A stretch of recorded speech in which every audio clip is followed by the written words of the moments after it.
Si je vous dis Première Guerre mondiale, vous viennent peut-être des images du film 1917 de Sam Mendes, vous vous imaginez traversant le No Man's Land parmi les flaques de sang et de boue?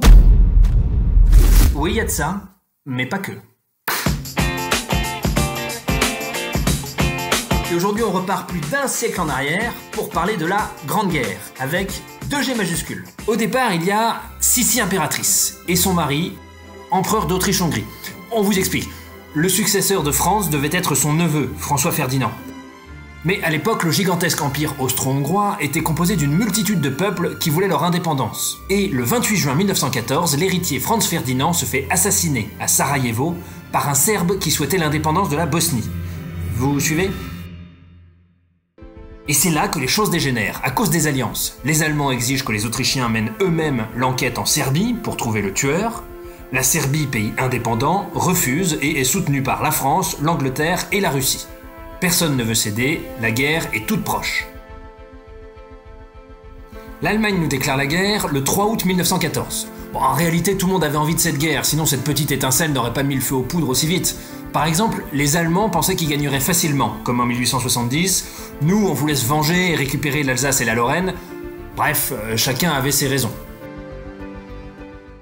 Mais dès le début, la guerre nous fait très mal. Les Allemands violent la neutralité de la Belgique, ils envahissent le nord de la France et sont à ça d'envahir Paris. Heureusement, ils sont arrêtés à la bataille de la Marne, où des milliers de soldats sont carrément amenés en taxi.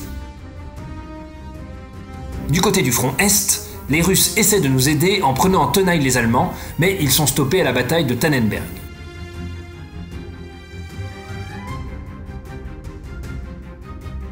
À partir de ce moment, les deux fronts se stabilisent, c'est la fin de la guerre de mouvement et on entre dans la guerre de position. On s'enterre, c'est la guerre de tranchées.